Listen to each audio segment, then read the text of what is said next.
Hello dear students, आज अपन पढ़ रहे हैं पैथोलॉजी। पैथोलॉजी के अंतर्गत टॉपिक है cell adaptation. What is cell adaptation? तो सेल अडेप्टेशन को समझने से पहले अपन देखते हैं कि अपनी बॉडी लिविंग ऑर्गेनिज्म उस डिफरेंट सेल्स का बना है। डिफरेंट सेल्स बनी है, अपने एपिथेलियल टिश्यू पढ़ा, उसमें भी अपने सेल्स पड़ी हैं। एपिथेलियल सेल्स होती है, मेसेनकाइमल सेल्स होती हैं, अपनी पूरी बॉडी में पाई जाती है। इन सेल्स के चारों तरफ एक यूनिक एनवायरनमेंट है और उस एनवायरनमेंट के आधार पर इन सेल्स में ये फंक्शन से वो परफॉर्म करती है और इसमें की एक नॉर्मल मॉर्फोलॉजी है वो मेंटेन रहती है। यदि एक्सटर्नल एनवायरनमेंट जो है उसमें यदि किसी तरह का कोई परिवर्तन होने लग जाता है, चेंजेस आने लग जाते हैं, तो इन सेल्स में भी कुछ चेंजेस आएंगे। इनकी मॉर्फोलॉजी है वो अल्टर होगी, इनके फंक्शंस भी अल्टर होंगे और इन्हीं परिवर्तनों को सेल्स में होने वाले जो ये चेंजेस हैं, इन्हीं चेंजेस को अपन क्या बोलते हैं? सेल अडेप्टेशन कहते हैं। यानी कि चेंज्ड एनवायरनमेंट में सेल्स अपने आप को सर्वाइव रखने के लिए कुछ चेंजेस अपने आप में ले आती है और उन्हीं चेंजेस को अपने क्या कर दिया? सेल अडेप्टेशन बोल दिया। सेल अडेप्टेशन जो हैं उनको अपने क्लासीफाई किया है, डिफरेंट टाइप के सेल अडेप्टेशंस पाए जाते हैं। तो उसमें एक पहला सेल अडेप्टेशन है वो है एट्रोफी। What is atrophy? तो atrophy it is a type of cell adaptation in which cell degenerates और degenerative changes occurs in cells. तो ये एक सेल अडेप्टेशन है। इसके अंतर्गत क्या है? जैसे फॉर एग्जांपल एक सेल है, उसकी एक नॉर्मल मॉर्फोलॉजी है, स्फेरिकल सेल शेप्ड सेल है और इस सेल में क्या चेंजेस है? साइटोप्लाज्म वगैरह सेल ऑर्गेनेल्स वही सारी चीज़ें हैं। लेकिन इस सेल में एट्रोफिक चेंजेस आएंगे, यानी ये सेल जो है वो धीरे धीरे छोटी होती चली जाएगी और छोटी होते होते इसे रिग्रेस हो जाएगी। यानी ये चेंजेस धीरे धीरे सेल में क्या परिवर्तन है? सेल साइज में छोटी होती चलेगी, उनमें डिजनरेटिव चेंजेस होने लगे और उसके बाद में सेल जो है वो कम्प्लीटली वहाँ से डिसअपियर हो गई। रिमेनेंट्स प्रेजेंट है और डिसअपियर हो गई। This is atrophy. एट्रोफी जो है ये एक टाइप का सेल अडेप्टेशन है जो कि फिजियोलॉजिकली प्रेजेंट हो सकता है और पैथोलॉजिकली प्रेजेंट हो सकता है। फिजियोलॉजिकली सेल अडेप्टेशन है वो कब प्रेजेंट होगा, पैथोलॉजिकली कब प्रेजेंट होगा? तो आप देखोगे सबसे पहले फिजियोलॉजिकली। तो फिजियोलॉजिकल सेल अडेप्टेशन यानी कोई भी ऑर्गन है, उसकी सेल्स हैं, उनका कोई यूज़ नहीं है, कोई यूज़ नहीं आ रही हैं, तो उसमें क्या है कि धीरे धीरे उसमें कुछ ऐसे चेंजेस आते हैं कि एट लास्ट वो धीरे धीरे वो कम्प्लीटली एब्सेंट हो जाता है। तो उसमें आप एग्जाम्पल देखो, थाइमस ग्लैंड है। थाइमस ग्लैंड है। थाइमस ग्लैंड एक लिम्फोइड ऑर्गन है, थोरेसिक कैविटी है, उसमें मीडियास्टम में पाया जाता है। जैसा कि आपने एनाटॉमी में पढ़ा है कि thymus gland is a lymphoid organ that is present in superior mediastinum just below to root of neck. ठीक है, तो यहाँ पर इस थाइमस ग्लैंड में क्या है? वहाँ पर थाइमस ग्लैंड है। तो उस तरह ये बटरफ्लाई शेप्ड होती है, तो ये बटरफ्लाई शेप बना लो। इसकी शेप है वो जैसे कि थोड़ी बढ़ी, इस तरह से इसकी शेप बढ़ गई है ना, और फिर उसके बाद में ये धीरे धीरे छोटी होने लगी और एट लास्ट फिर क्या हुआ? वो लुप्त हो गई। यानी साइज में थोड़ा बढ़ी एक बार, फिर उसके बाद में छोटी हुई, उसके बाद में कम्प्लीटली डिसअपियर हो गई। तो ये एक टाइप का सेल अडेप्टेशन है। कैसा सेल अडेप्टेशन है? लुप्त हो गई, यानी वहाँ से उसमें डिजनरेटिव चेंजेस आए और एट लास्ट फिर वो वहाँ से रिमूव हो गई। तो ये एक टाइप का सेल अडेप्टेशन है जिसे अपन क्या बोल दिया? Physiological type of atrophic changes. Physiological type है, यहाँ पर पैथोलॉजी नहीं है, डिजीज नहीं है कुछ भी। थाइमस ग्लैंड एज के साथ साइज में बढ़ती है, एडल्ट एज में बढ़ी है, उसके बाद एडल्ट एज के बाद ओल्ड एज में छोटी होती चली जाती है और लास्ट में डिसअपियर हो जाती है। This is a peculiar example of physiological atrophy. उसके बाद में दूसरा एग्जाम्पल है pathological atrophy. What is pathological atrophy? तो आप देखोगे कि pathological atrophy is a type of atrophy और type of cell adaptation in which degenerative changes appears in cells so that size of cell is decreased and these changes occurs due to any pathological cause। वहाँ पर कोई pathological cause present होगा। Pathological cause is present. Pathological cause क्या हो सकता है? Pathological कोज atrophy के लिए कोई भी कोज हो सकता है। वो इस्चेमिया का कोज भी हो सकता है, वो थर्मल कोज हो सकता है, वो इस्चेमिक कोज हो सकता है। इस्चेमिक कोज यानी ब्लड सप्लाई उस ऑर्गन को कम होने लगे। जैसे एक ऑर्गन है, ये कोई स्ट्रक्चर है और इसमें सेल्स हैं, अब इस सेल के ऊपर कंटिन्यूसली एक्शन किसका हो रहा है? जैसे सबसे पहले अपन देखें थर्मल कोज देखें, इसका टेम्परेचर बहुत ज़्यादा है, यहाँ पर ये टेम्परेचर बहुत कम है, तो उसकी वजह से इस सेल में डिजनरेटिव चेंजेस आने लग जाएंगे, छोटी होने लग जाएगी। This is thermal causes.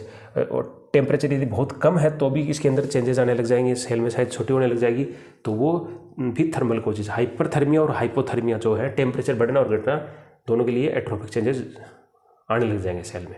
इसके अलावा इस्चेमिक कोज। इस्चेमिक कोज का मतलब है जो ब्लड सप्लाई आर्टरी है वो ब्लड सप्लाई कर रही है, उस आर्टरी में कोई ब्लॉकेज आ गया तो क्या होगा? यहाँ पर डिजनरेटिव चेंजेस आने लग जाएंगे। This is a type of atrophy. ये भी क्या है, एक एट्रोफी है। सेल के साइज में छोटी होगी और लास्ट में डिसअपियर हो जाएगी। इसके अलावा दूसरे कोज जैसे इन्फेक्शन का लिया, इन्फेक्शन कोई भी बैक्टीरियल, वायरल, फंगल वगैरह कोई इन्फेक्शन हो रहा है तो उसकी वजह से क्या होगा, सेल में धीरे धीरे डिजेनरेटिव चेंज आने लग जाएंगे, सेल छोटी होने लग जाएगी और वहाँ से परमानेंटली रिमूव हो जाएगी। तो इस तरह से आप देखोगे कि जो इन्फेक्शन है, थर्मल कोजेज हैं, इस्चेमिया है, इम्यून मीडिएटेड है। इम्यून मीडिएटेड है यानी एंटीबॉडीज हैं, उसकी वजह से भी क्या है, एंटीबॉडीज क्रॉस रिएक्शंस होती हैं। ऑटोइम्यून टाइप ऑफ डिसऑर्डर्स हैं, आपने बहुत सारे डिसऑर्डर्स ऐसे पढ़े हैं, हाशिमोटो-थायराइडिस है, ग्रेव्स डिजीज़ है और डिफरेंट डिसऑर्डर्स हैं। इसमें क्या है कि डिजेनरेटिव चेंजेस सेल के अंदर आने लग जाते हैं एंटीबॉडी की वजह से। तो उसकी वो टाइप की जो एट्रोफी होगी वो क्या कहलाएगी, पैथोलॉजिकल एट्रोफी कहलाएगी। इसके अलावा और भी कोज जैसे कि इन्फेक्शन की इन्फ्लामेशन के कोज देखते हैं। सिमिलरली यहाँ पर भी ये कोज हैं जिसकी वजह से सेल में एट्रोफिक चेंजेस प्रेजेंट होंगे। तो एट्रोफी इजी है समझना, समझ सकते हो। एट्रोफी में साइज छोटी होती है और एट लास्ट फिर क्या होता है, सेल डिसअपियर हो जाती है। तो ये एट्रोफी जो है वो एक टाइप का सेल एडेप्टेशन है, first type of cell adaptation है, और जिसमें सेल की साइज़ है वो डिक्रीज होती है। और सेल की साइज़ डिक्रीज होती है उसका कारण होता है उसमें डिजेनरेटिव चेंजेज। और यहाँ पर डिजेनरेटिव चेंजेज आए हैं फिजियोलॉजिकली, तो वो फिजियोलॉजिकल एट्रोफी होगी, और वहाँ पर डिजेनरेटिव चेंजेस आए हैं पैथोलॉजिकली, तो वो आ जाएगी पैथोलॉजिकल एट्रोफी टॉपिक के अंतर्गत। ठीक है, तो ये पूरा हो गया एट्रोफी। उसके बाद में आप देखोगे कि दूसरा कोज है, दूसरा जो टाइप है सेल एडेप्टेशन का वो है hypertrophy. Hypertrophy. What is hypertrophy? Hypertrophy is a type of cell adaptation in which size of cell is increased. इसमें जैसे नॉर्मल साइज इतनी थी पहले सेल की, जैसे ये सेल है इसकी साइज इतनी थी, अब इसकी सेल की साइज जो है वो बढ़ के जैसे इतनी हो गई है। तो यहाँ पर क्या देखा आपने कि सेल की साइज छोटी थी, वो सेल की साइज बढ़ गई, बड़ी हो गई। बड़ी क्यों होगी? क्योंकि हो सकता था यहाँ पर कोई ऐसा कोज था बाहर, यहाँ पर कोई ऐसा कोज था बाहर जिसकी वजह से ये सेल की साइज है वो धीरे धीरे बढ़ी। एनवायरनमेंट में कुछ ऐसे परिवर्तन आए जिसकी वजह से इस सेल को अपनी साइज को बढ़ाना पड़ा। तो इस टाइप के एडेप्टेशन को बोलते हैं हाइपरट्रोफी।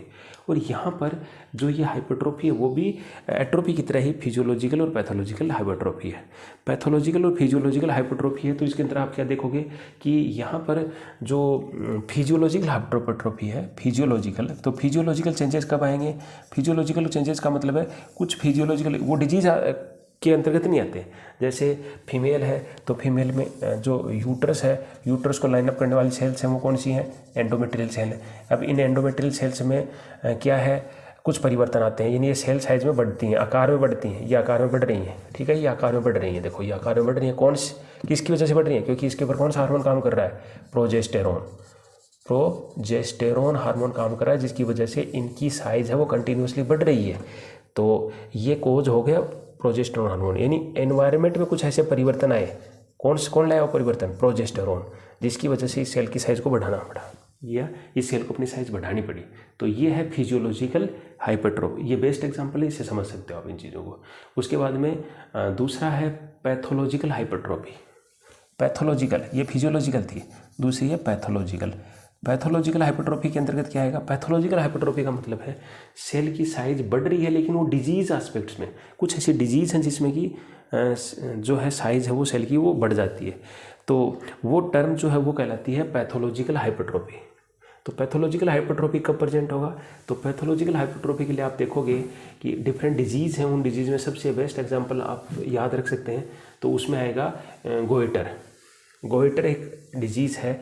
तो गोइटर में आप देखोगे कि जो थायराइड ग्लैंड है, थायराइड ग्लैंड जिसकी आकृति कैसी होती है आप सब जानते हैं, जो बटरफ्लाई शेप्ड होती है, इसमें इस्थमस है, दोनों लोब हैं, और हर लोब में आप देखोगे कि इसकी कट सेक्शन अपन देखें हिस्टोलॉजिकली तो वहाँ पर आपको क्या दिखाई देगा, इसमें फॉलिकल्स दिखाई देते हैं। ये फॉलिकल्स हैं और फॉलिकल्स को लाइन अप करने वाले सेल्स फॉलिकुलर सेल्स हैं, बीच में सी सेल्स अपने को दिखाई दे रही हैं, उनको पैराफॉलिकुलर सेल्स बोल रहे हैं अपन। और ये जो फॉलिकल्स को लाइन अप करने वाली सेल्स है इसको क्या बोलते हैं अपन? Follicular cells. ये फॉलिकल को लाइन करती हैं। अब क्या होगा, जैसे कि आयोडीन की डेफिशिएंसी है, गोइटर में क्या होता है? आयोडीन की डेफिशिएंसी तो होती है, तो ब्लड में आयोडीन की डेफिशिएंसी है, उस कंडीशन में क्या होगा, थायरोक्सिन हार्मोन जो थायराइड ग्लैंड से सीक्रेट होता है वो नहीं हो पाएगा। उस कंडीशन में क्या होगा, जो मास्टर ग्लैंड है, पिट्यूटरी ग्लैंड, वो क्या करेगी, इसके लिए कौन सा हार्मोन भेजेगी, TSH हार्मोन भेजेगी, कंटिन्यूसली इसके ऊपर काम करेगा, कंटिन्यूसली काम करेगा इसके ऊपर, तो क्या होगा, ये सेल्स अपनी साइज़ बढ़ा लेंगी, ये अपनी आकृति बढ़ा लेंगी। तो वो कंडीशन, ये सभी सेल्स बढ़ाएंगे अपनी शेप और साइज दोनों, सभी सेल्स बढ़ाएंगे, पूरी ग्लैंड में सभी सेल्स की बढ़ेगी आकृति, ऑल ओवर थायराइड ग्लैंड आकार में इस तरह से हो जाएगी और गोइटर हो जाएगा। तो गोइटर की कंडीशन में भी हाइपरट्रोफी सेलुलर लेवल पर प्रेजेंट होती है, इसीलिए गोइटर में थायराइड ग्लैंड की आकृति या शेप एंड साइज है वो इंक्रीज हो जाती है। तो ये हाइपरट्रोफी जो डिजीज एस्पेक्ट है उसका बेस्ट एग्जाम्पल है। इस तरह से आपने देखा कि हाइपरट्रोफी जो है वो एक बेस्ट एग्जाम्पल इसका जो है डिजीज एस्पेक्ट में पैथोलॉजिकली क्या हो गया, गोइटर हो गया।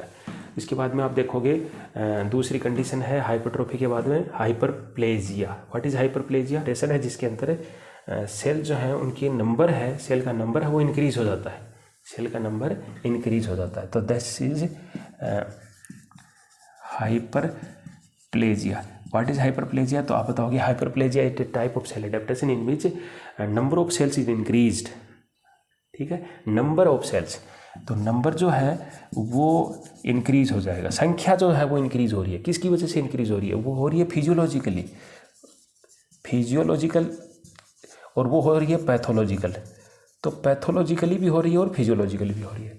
अब आप देखोगे कि फिजियोलॉजिकली कब हो रही है से चेंजेस जो कि फिजियोलॉजिकली होते हैं, उसकी वजह से होने वाले चेंजेस जो हैं वो फिजियोलॉजिकल है। वही सेम एग्जांपल अपने यूट्रस का लेंगे।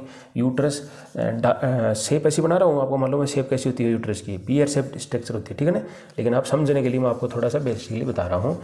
तो ये एंडोमेट्रियल सेल है। एंडोमेट्रियल सेल में आप देखोगे कि जो एंडोमेट्रियल सेल्स हैं वो पहले एग्जांपल में तो अपन ने साइज में बढ़ाई थी, अब की बार एग्जांपल में क्या कर रहे हैं अपन, ये संख्या में बढ़ेगी, यानी संख्या बहुत सारी संख्या हो जाएगी। ये इनकी नंबर है वो इस तरह से बहुत सारा नंबर हो जाएगा, यानी ये सभी सेल डिवाइड हुई हैं, डिवाइड होने के बाद में इनका नंबर है वो इंक्रीज हो गया है। ठीक है, सेल प्रोलिफरेशन परसेंट है, सेल डिवीजन परसेंट है। जो एक हार्मोन सीक्रेट हो रहा है, कौन सा हार्मोन है? Oestrogen hormone. Oestrogen hormone continuously secrete हो रहा है ओवरी से, और ये फंक्शन यहाँ पर कर रहा है, और इसके और फंक्शन की वजह से या फंक्शन की वजह से एंडोमेट्रियल सेल्स हैं वो संख्या में बढ़ जाएंगी, और एंडोमेट्रियल सेल संख्या में बढ़ेंगी तो ये जो टर्म है वो कहलाएगी फिजियोलॉजिकल हाइपरट्रोफी। ठीक है, तो फिजियोलॉजिकल हाइपरट्रोफी, यूट्रस के endometrial cell increase in number due to oestrogen hormone. ये एग्जाम्पल हो गए। अब है पैथोलॉजिकल हाइपरट्रोफी। तो पैथोलॉजिकल हाइपरट्रोफी का एग्जाम्पल सेम है जैसा कि आपने गोइटर में पढ़ा है। गोइटर में क्या पढ़ा अभी थोड़ी देर पहले? गोइटर में आपको बताया था कि आपने स्लाइड बनाई है, उसमें आपने स्टडी की थी। कौन सी स्टडी की थी? कि फॉलिकल्स है और पैराफोलिकुलर सेल्स और फॉलिकुलर सेल्स है। ये फॉलिकुलर सेल है, मैं बना रहा हूँ, ये क्या है? ये फॉलिकुलर सेल्स है, और ये क्या है? पैराफोलिकुलर और सीड सेल्स है। अब ये पैथोलॉजिकल हाइपरट्रोफी वही सेम, आयोडीन की डेफिशिएंसी, तो कौन सा हार्मोन ज़्यादा काम करेगा? TSH हार्मोन ओवर एक्शन करेगा, तो उसकी वजह से ये फॉलिकुलर सेल्स हैं ये संख्या में बढ़ेंगे, ये इस तरह से संख्या में बढ़ेंगे, इस तरह से संख्या में बढ़ेंगे।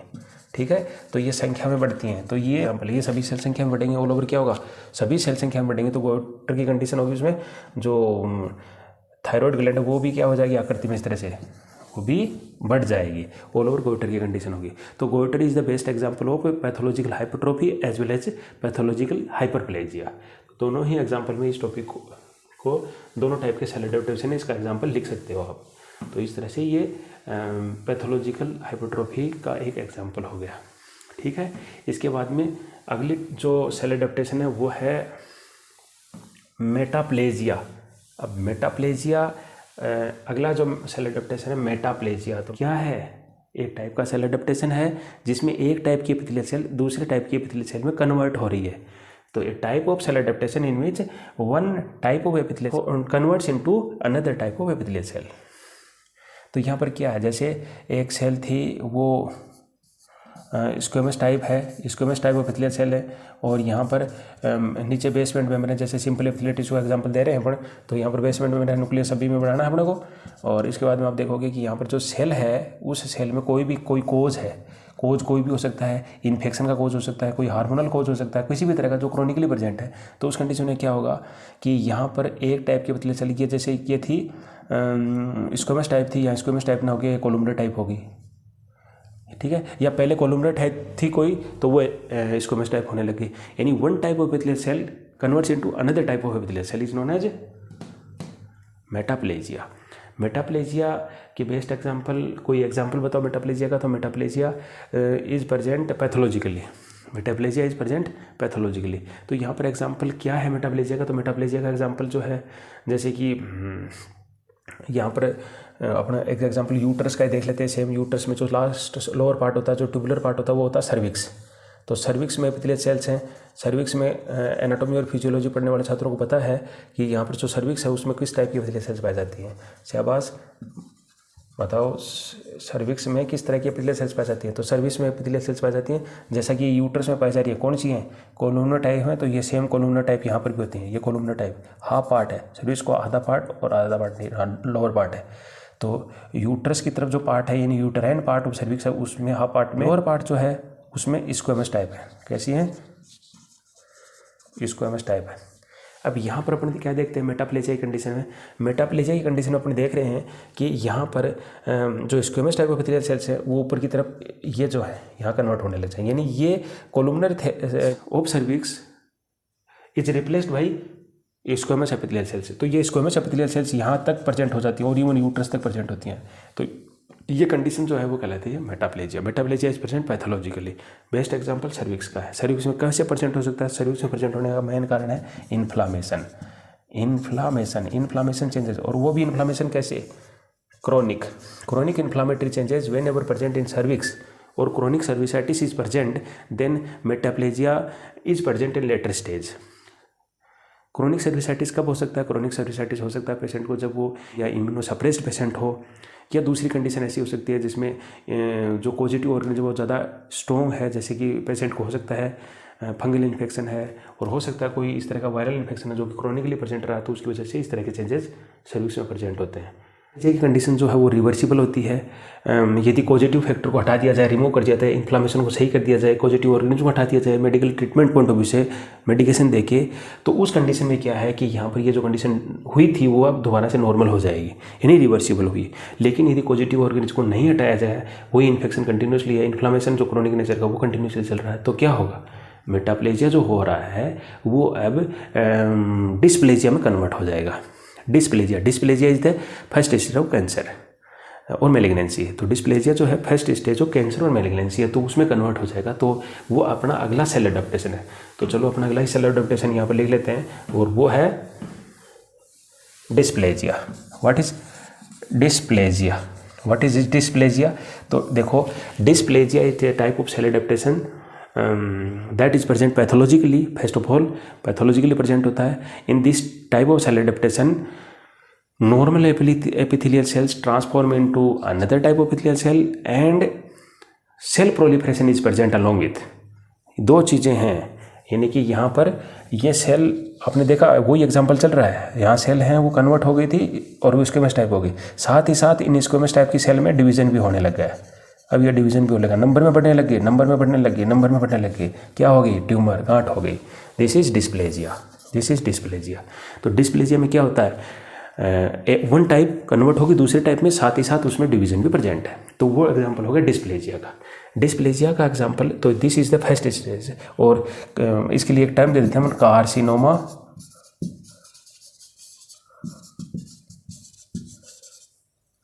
कार्सिनोमा इन सिटू। बेस्ट एग्जांपल हो गया कार्सिनोमा इन सिटू। प्री कैंसर स्टेज है। तो ये जो आपने जो टर्म पढ़ी नीचे लिखी, तो ये होती है, इस कंडीशन को अपन बोलते हैं प्री कैंसर स्टेज। ये क्या है? प्री कैंसर जो है वो प्री कैंसर की स्टेज है, ठीक है। तो ये प्री कैंसर स्टेज है, और यहाँ पर ये अनवरत परिवर्तन होते रहे, अनवरत चेंजेस आने लगे, ये आने लगे। फिर ये जो ट्यूमर सेल्स हैं वो धीरे धीरे स्ट्रेच करने लगे, वो यूट्रस से और अदर ऑर्गन्स में स्प्रेड करने, यहाँ से और पेरिफेरी स्ट्रक्चर्स में भी स्प्रेड कर जाएंगी। तो वो कार्सिनोमा प्रॉपर कंडीशन है, वो डेवलप हो जाएगी। तो इस तरह से आपने देखा कि ये डिफरेंट टाइप के सेल अडेप्टेशन है। सेल अडेप्टेशन में आपने सबसे पहले एट्रोफी, फिर हाइपरट्रोफी, फिर हाइपरप्लेजिया, फिर मेटाप्लेजिया और फिर डिस्प्लेजिया पढ़ा। इन सभी टॉपिकों को मैंने आपको बहुत ही सिंपल लैंग्वेज में समझाने की कोशिश की है विथ एग्जाम्पल। एक बार दोबारा से रिमेम्बरेंस करो, 2-3 बार देखो इस वीडियो को, क्लियर है सारी बातें। कोई एग्जाम्पल बुक में है अलग से देख लो, याद कर लो। Thank you.